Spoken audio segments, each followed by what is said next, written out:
Allah itu mendengar loh, isi hati kita itu mendengar. Jadi nggak usah teriak-teriak, Allah tahu isi hatinya. Lawang isi hatinya semut aja Allah tahu kok. Makhluk semut yang jauh lebih kecil dari jenengan itu Allah tahu. Apalagi kita ya segede ini, Allah tahu isi hati kita kayak apa. Maka dari itu minta tolong hanya kepada Allah.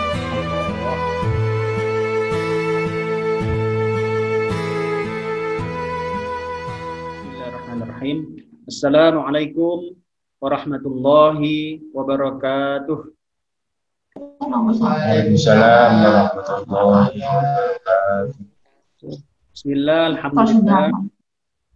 Wassalatu wassalamu ala rasulillah wa ala alihi wa ashabihi man walah wa la hawla wa la quwwata illa billah. Amma ba'du. Alhamdulillahilladzi an'ama alaina bi ni'matil iman wal islam. Asyhadu an la ilaha illallah wahdahu la syarika lah wa asyhadu anna Muhammadan 'abduhu wa rasuluh. Sallallahu alaihi wasallam la nabiyya ba'dah. Allahumma fassalli wa sallim wa karrim ala hadzal nabiyil karim nabiyyina Muhammadin wa ala alihi wa ashabihi wa man tabi'ahum bi ihsan ila yaumil. Amma ba'd. Alhamdulillahirabbil alamin. Hadirin Bapak Ibu jamaah rahimakumullah. Kita bersyukur kepada Allah Ta'ala karena hanya dengan limpahan rahmatnya, pertolongannya, dan kemudahan-kemudahan darinya, sehingga kita bisa bersama-sama berkumpul kembali di forum kajian online ini. Semoga semua yang hadir hari ini diberikan Allah kesehatan, diberikan oleh Allah kemudahan dalam aktivitasnya, diberkahi rizkinya, disolehkan perilaku dan keluarganya, dan dimudahkan mendapatkan husnul khatimah. Amin ya rabbal alamin. Ma'asyiral rahmatullah. Insyaallah kajian kita pada malam hari ini akan membahas tentang hal-hal penting lainnya yang berkaitan dengan permohonan kepada Allah Subhanahu wa taala. Hari ini insyaallah kita akan bahas isti'anah dan istighotsah.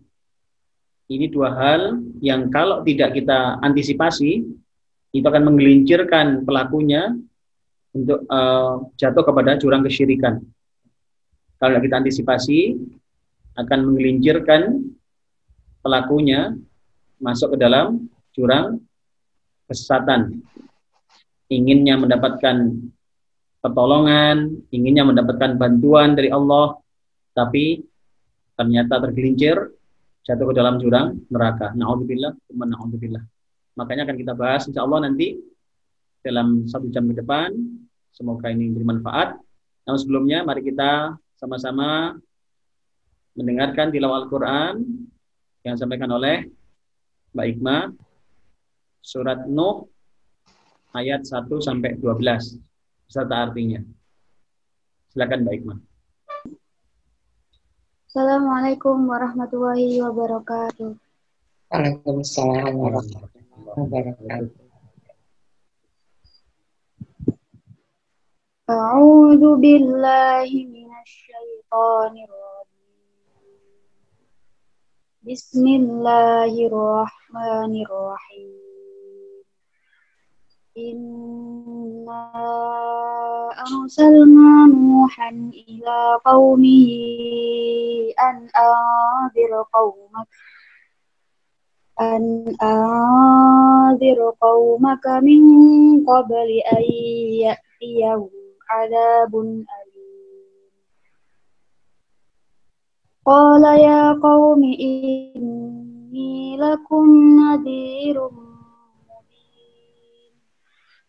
an i'budullaha wattaquhu wa ati'un yaghfir lakum min dhunubikum wa yu'akhkhirkum ila ajalin musamma. Inna ajalallahi idza jaa'a la yu'akhkhar والآخر لو كنتم تعلمون قال رب إني دعوت قومي ليلا ونهارا فلم يزدهم دعائي إلا فرارا وإني كلما دعوتهم لتغفر لهم جعلوا أصابعهم في آذانهم واستغشوا ثيابهم وأصروا واستكبروا استكبارا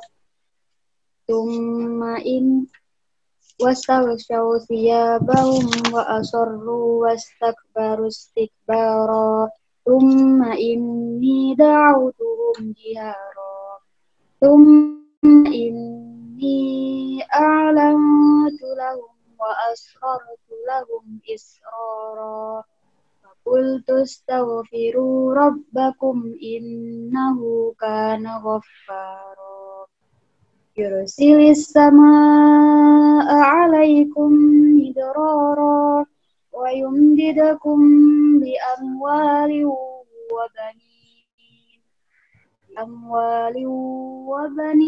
ويجعل لكم جنات ويجعل لكم أنهارا صدق الله العظيم.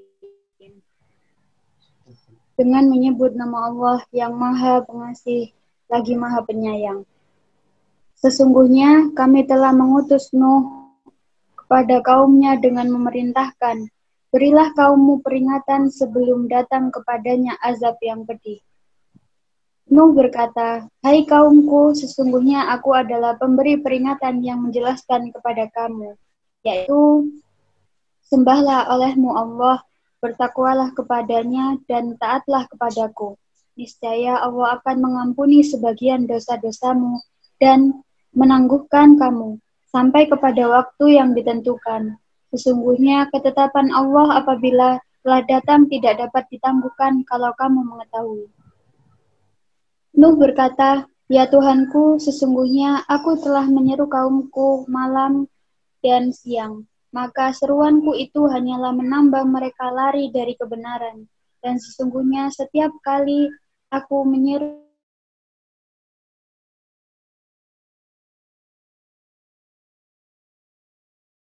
tujunya ke mukanya, dan mereka tetap mengingkari dan menyombongkan diri dengan sangat.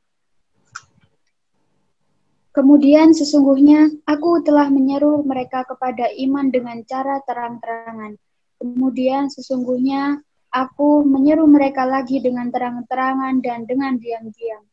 Maka aku katakan kepada mereka, mohonlah ampun kepada Tuhanmu, sesungguhnya Dia adalah Maha Pengampun. Niscaya Dia akan mengirimkan hujan kepadamu dengan lebat, dan membanyakkan harta dan anak-anakmu, dan mengadakan untukmu kebun-kebun, dan mengadakan pula di dalamnya untukmu sungai-sungai. Assalamualaikum warahmatullahi wabarakatuh. Waalaikumsalam warahmatullahi wabarakatuh. Waalaikumsalam warahmatullahi wabarakatuh. Sadaqallahul azim wa sadaqa rasuluhun nabiyil karim wa nahnu ala dzalika minasyahidin. Alhamdulillahil alamin. Terima kasih Mbak Hikmah. Semoga apa yang dibaca tadi menambah inspirasi kita. Sebagaimana tadi disampaikan bahwa ketika kita beristighfar kepada Allah Ta'ala, maka Allah akan memberikan kita limpahan rizki yang luar biasa. Yursilis sama'a alaikum midrara. Allah akan mengirim hujan, ya. Hujan yang melimpah, hujan yang deras. Hujan adalah perlambang kebaikan, perlambang kehidupan. Ya. Maka barang siapa yang merasa hidupnya masih jauh dari ketentraman, jauh dari ketenangan, coba perbanyak istighfar. Karena istighfar ini memberikan menjadi sebab Allah mengirimkan limpahan rahmat yang luar biasa. Kemudian wa yumdidukum bi amwalin wa banin, dan Allah akan menambah harta benda, harta benda yang luar biasa, dan anak-anak. Maka barang siapa yang merasa harta bendanya merasa kurang, rizkinya masih jauh dari kata cukup, perbanyak istighfar. Kemudian mereka yang mungkin mengharapkan keturunan juga istighfar, karena ini adalah langsung Allah yang memberikan contoh sebagaimana dalam surat Nuh tadi. Semoga kita semua mendapatkan manfaat, dan kita bisa perbanyak istighfar ini menjadi satu bekal dalam kehidupan kita ini. Hadirin rahimakumullah. Mari kita lanjutkan kajian kita. Yang hari ini kita membahas tentang isti'anah dan istighatsah. Isti'anah dan istighatsah. Hadirin, apa itu isti'anah? Isti'anah adalah memohon pertolongan. Isti'anah itu memohon pertolongan. Memang beda sedikit dengan istighatsah. Kalau isti'anah ini memohon pertolongan pada Allah Ta'ala atau selainnya, namanya adalah isti'anah. Jadi isti'anah adalah memohon pertolongan. Kalau istighatsah itu mohon bantuan. Dan ini beda, beda pengertiannya dan beda tata caranya. Kita bahas dulu isti'anah. Isti'anah adalah memohon pertolongan. Bentuk isti'anah ada beberapa macam. Jadi bentuk isti'anah atau memohon pertolongan ini ada beberapa macam. Yang pertama, jadi isti'anah ini bentuknya ada 5 macam. Kalau dalam kitab Ushulul Thalathah ini ada 5 macam isti'anah itu. Yang pertama adalah memohon pertolongan kepada Allah. Memohon pertolongan kepada Allah, yaitu permohonan yang mengandung sikap merendahkan diri yang total dari seorang hamba kepada Tuhannya, menyerahkan semua urusan kepadanya dan meyakini bahwa hanya Dialah yang bisa mencukupinya. Jadi kalau isti'anah yang model pertama ini adalah memohon pertolongan kepada Allah dengan permohonan yang sungguh-sungguh, menganggap diri ini, menyadari diri ini lemah, rendah, butuh kepada Allah Subhanahu wa Ta'ala. Jadi yang model pertama ini kepada Allah dengan merendahkan diri yang total dari seorang hamba kepada Tuhannya, menyerahkan semua urusan kepadanya dan meyakini bahwa hanya Dialah yang bisa mencukupinya. Isti'anah semacam ini tidak boleh diperuntukkan kecuali hanya kepada Allah. Jadi isti'anah model kayak begini, meminta pertolongan model kayak begini, sambil menghamba, sambil, kalau bahasa Jawa itu ngerpo-ngerpo ngerpo-ngerpo. Jadi mintanya itu sambil menyadari kerendahan dirinya, menyadari kekurangan dirinya. Jadi minta tolongnya yang model begini. ini hanya boleh kepada Allah Subhanahu wa Ta'ala.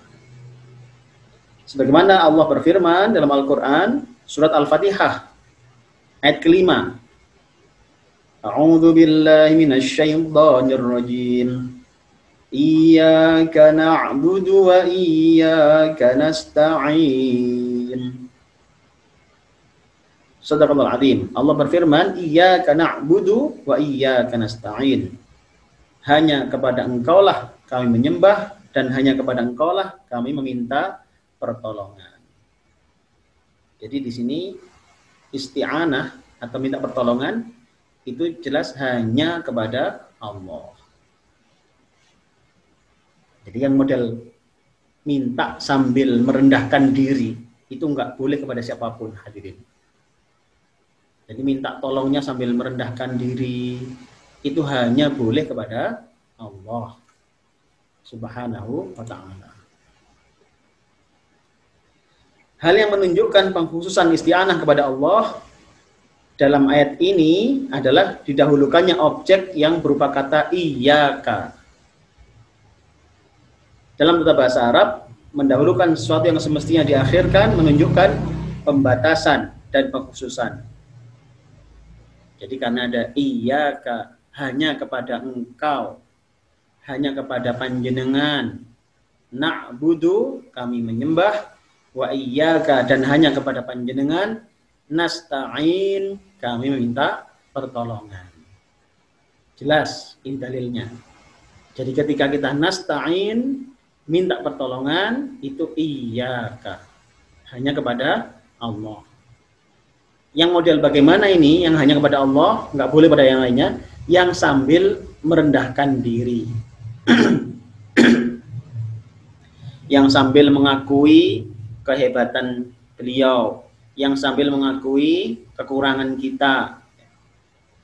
Makanya hati-hati kalau minta tolong kepada yang model begini ya, yang model merendahkan ini hanya boleh kepada Allah.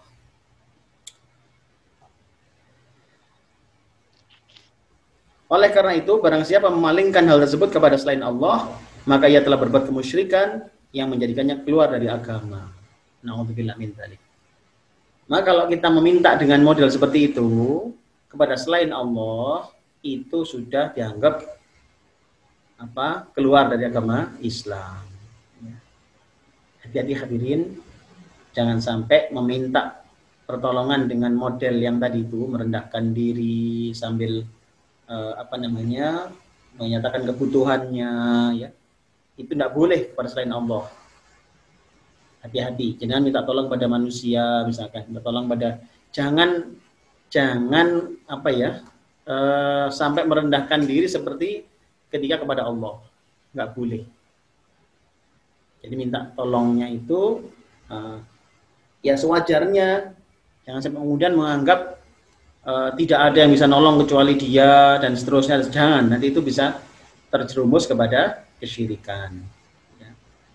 Jadi jangan sampai kita karena ini bagian dari ibadah, ya, bagian dari ibadah meminta kepada Allah.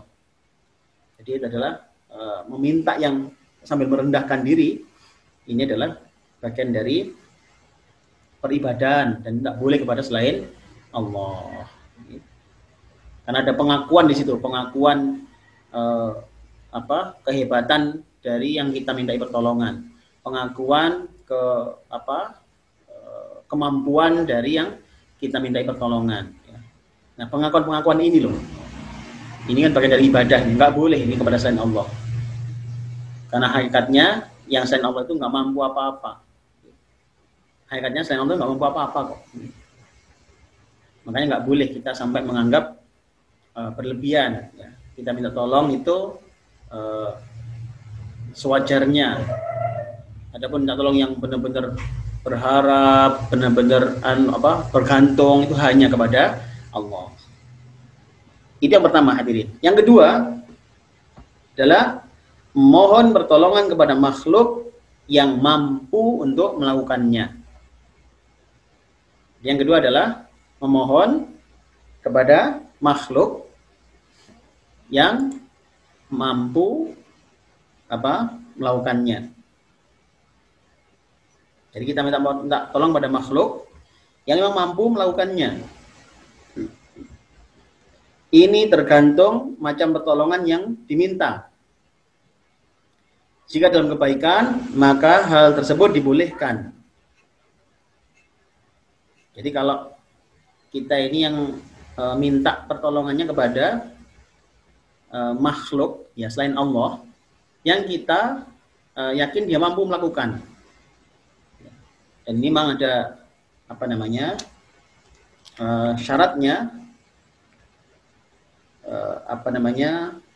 harus hadir di depannya, ya harus ada kontak, ya.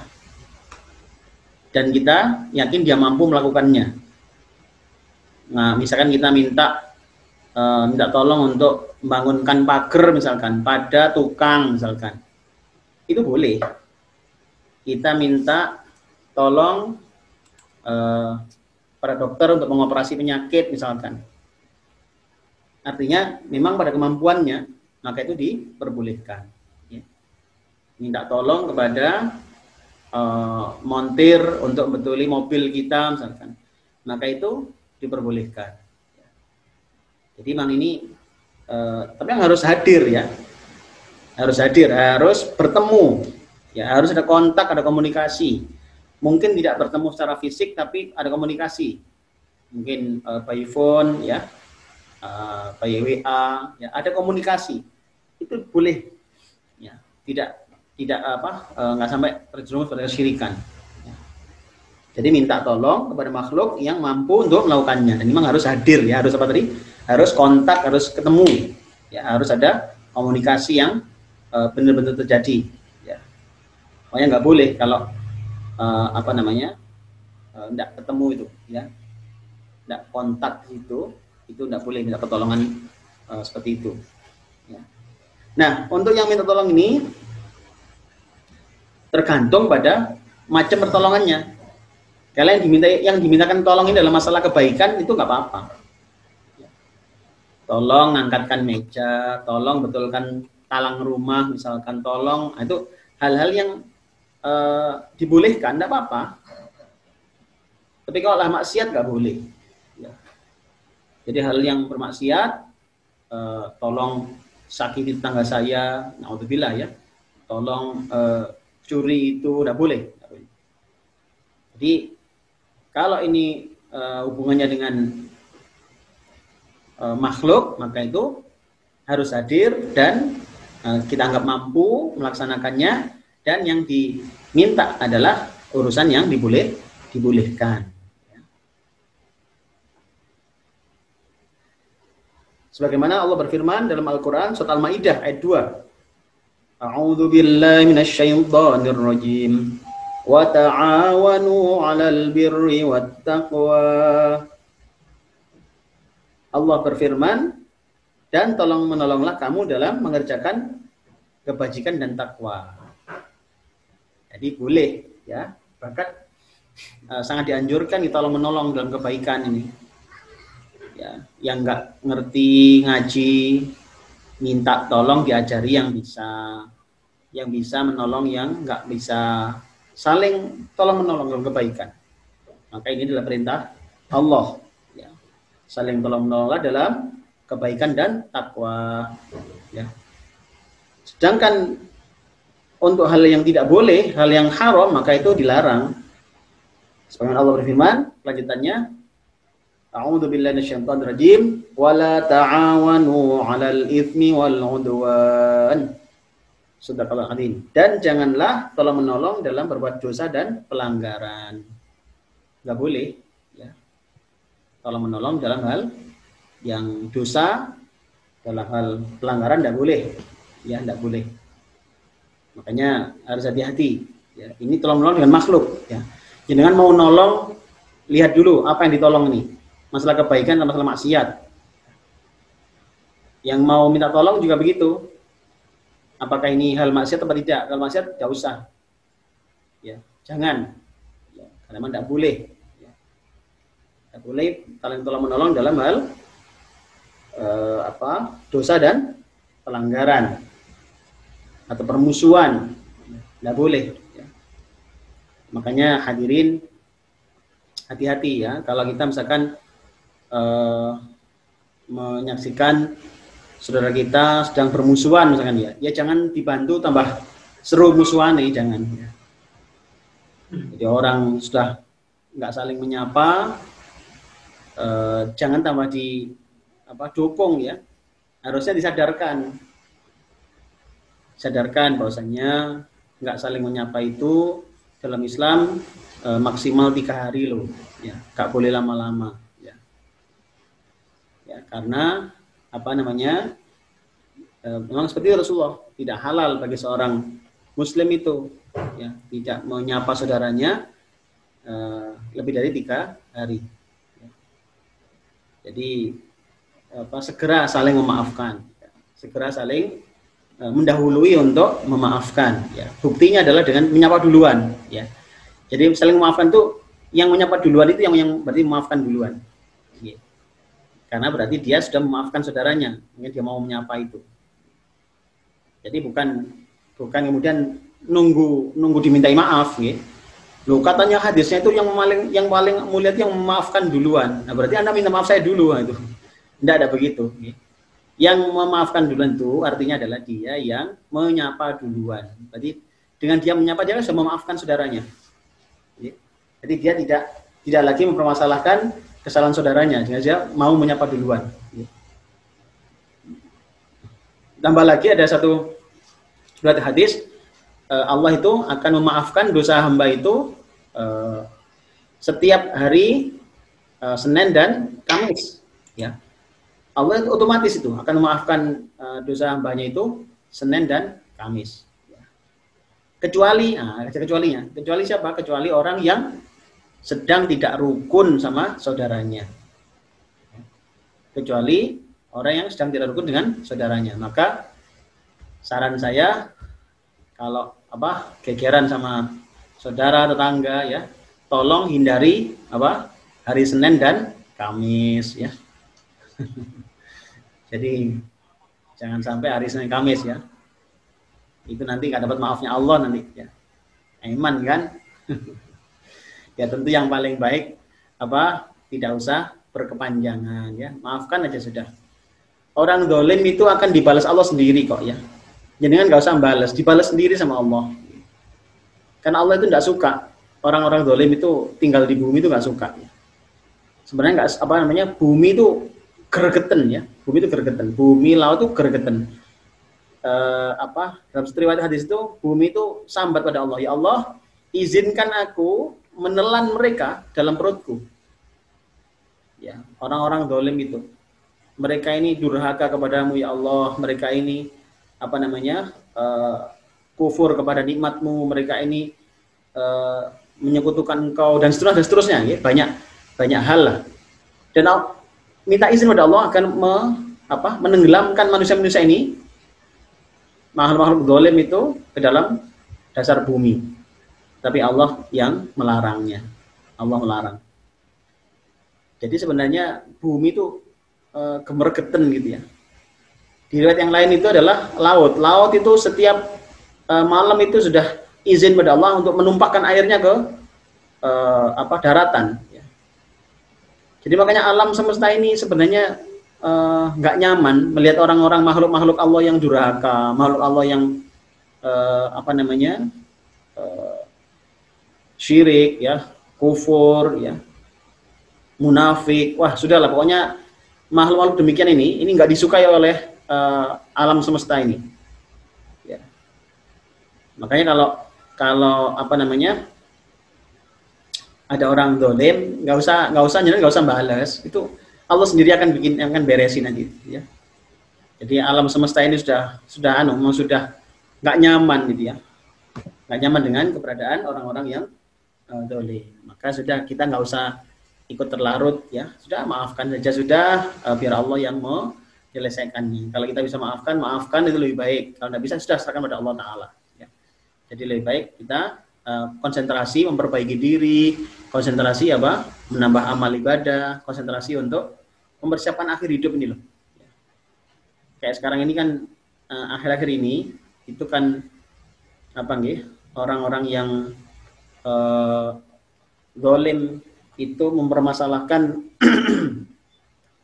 hal sepele itu sudah memfitnah ulama ya, memfitnah hanya karena berbeda pandangan saja ya.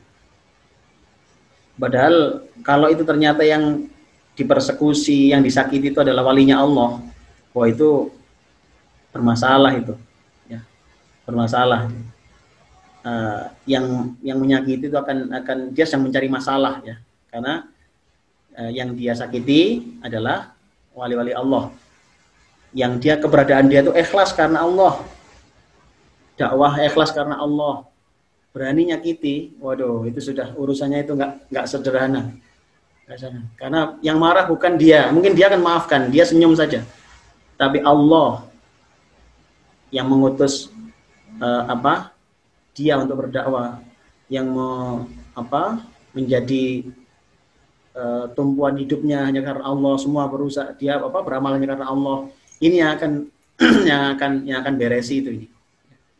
Jadi makanya hati-hati dengan seperti itu, ya. Kemudian berikutnya adalah tadi yang kedua ya, jadi pertolongan pada makhluk yang mampu untuk melakukannya. Yang ketiga adalah memohon pertolongan kepada makhluk hidup yang ada di hadapannya tapi tidak mampu melakukan ya. Tidak mampu untuk memberikan pertolongan. Jadi kalau yang ketiga ini beda sedikit ya. Hadir kontak komunikasi tapi tidak mampu untuk melakukan ya. Nah, bagaimana yang minta tolong yang model kayak begini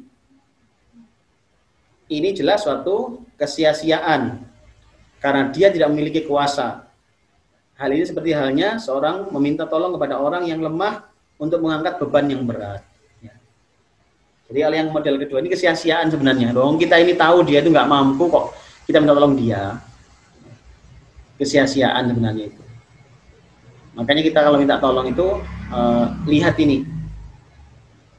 Kita minta tolong betulkan genteng rumah kepada seorang anak bayi misalkan, ya nggak bisa lah, nggak bisa. Jelas dia untuk berdiri sendiri aja nggak bisa kok, apalagi mau naik ke atas genteng ya.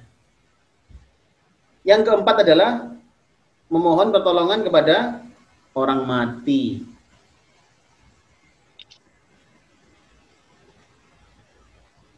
Jadi mohon pertolongan kepada orang mati secara mutlak atau kepada orang hidup dalam hal masalah gaib di mana ia tidak mampu melakukannya. Hadirin hati-hati ini. Minta tolong pada orang mati. Jelas ini adalah kesyirikan. Makanya maaf, nun sewu, hati-hati. Panjenengan ziarah kubur itu sebenarnya adalah dianjurkan. Tetapi harus tahu apa sih yang akan dicapai itu. Orang dianjurkan ziarah kubur itu adalah zikrul maut, untuk mengingat mati. Jadi kita meminta tolong kepada orang mati jelas hukumnya haram ya. Tidak boleh. Kita datang ke makam itu tidak boleh meminta pada yang mati, tidak boleh. Karena mereka ini tidak bisa apa-apa sebenarnya, tidak bisa apa-apa. Mereka ini ketika sudah di alam barzah itu terputus dan mereka ini pada posisi dua kemungkinannya. Kalau baik itu mendapatkan nikmat kubur, kalau tidak baik amalnya mendapatkan azab kubur. Tidak boleh kita minta tolong pada mereka, tidak boleh. Karena banyak hal yang menjadikan celah-celah kita ditipu oleh setan di situ. Kita bisa keliru nanti itu, bisa keliru, tidak nyambung kepada Allah, tapi nyambung kepada selain Allah. Jadi tidak boleh. atau kepada orang hidup dalam masalah yang gaib. Ya. Jadi tidak bisa. Orang kita yang hidup aja nggak ngerti ya, nggak ngerti. Kita ini nggak ngerti yang gaib itu seperti apa, kejadiannya seperti apa, kita ini besok yang terjadi apa kita nggak tahu. Ya. Maka bagaimana kita bisa menolong orang lain? Ya. Kalau ada orang minta tolong diobati apa itu, ya harus kita sampaikan, sadarkan dong. Kita ini tidak bisa apa-apa, yang bisa ini hanya Allah. Kita ini hanya meminta kepada Allah. Jadi kita tidak bisa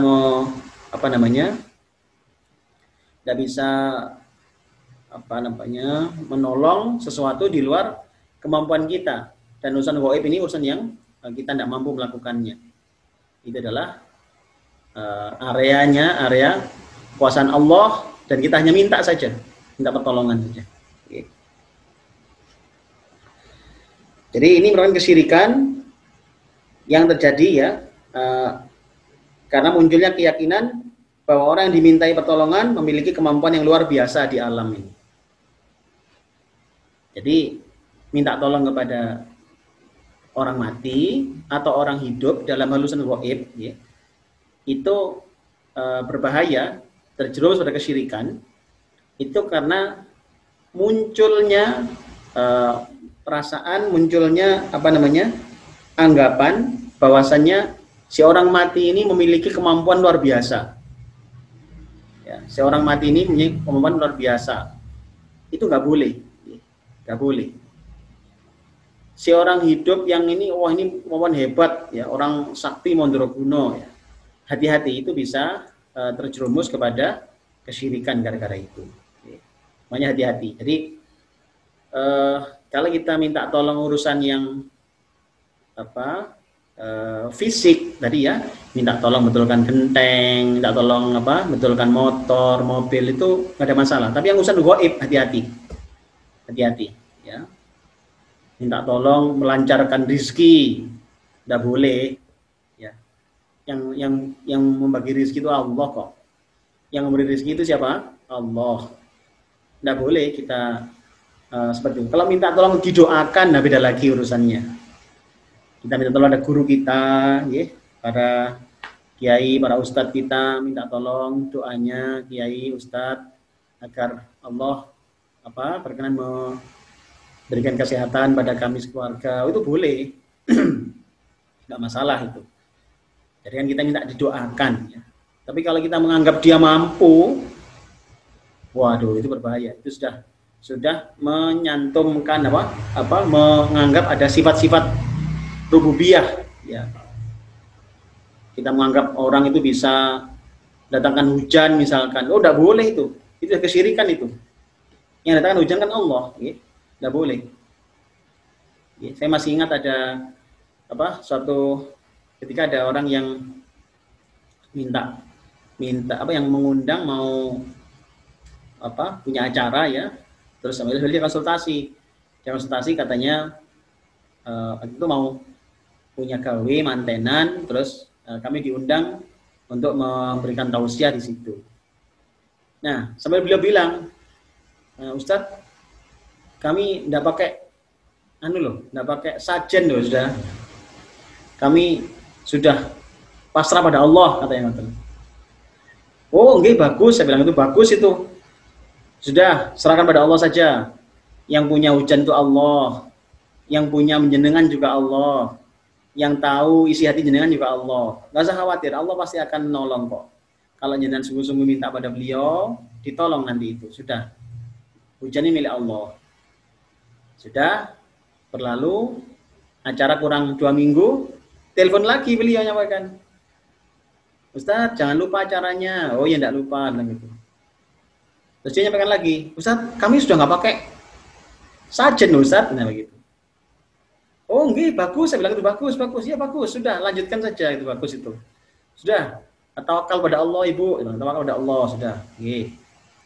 Kurang seminggu, telepon lagi ternyata. Telepon lagi, ya kurang beberapa hari lah, telepon lagi,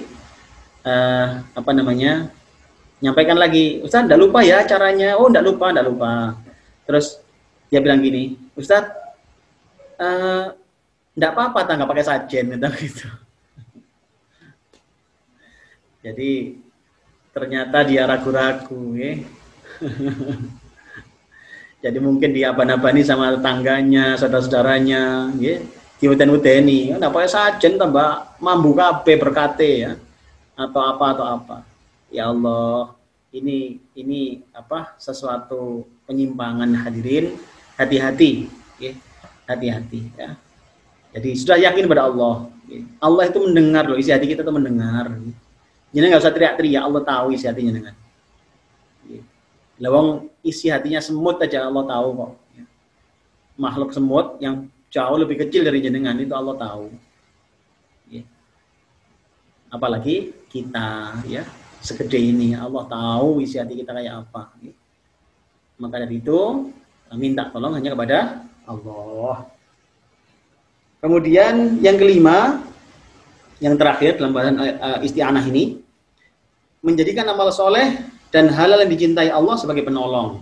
Nah, ini menjadikan amal soleh dan hal-hal yang dicintai Allah sebagai penolong. Sebagaimana Allah berfirman dalam Al-Quran surah Al-Baqarah ayat 153. A'udzu billahi minasyaitonir rajim. Ista'inu bis sabri was salah. Shadaqallahul azim. Ista'inu, jadikanlah mintalah tolong kalian semua bis sabri was salah, ya. Jadikanlah sabar dan salat sebagai penolongmu. Jadi sabar dan sholat itu sebagai penolong.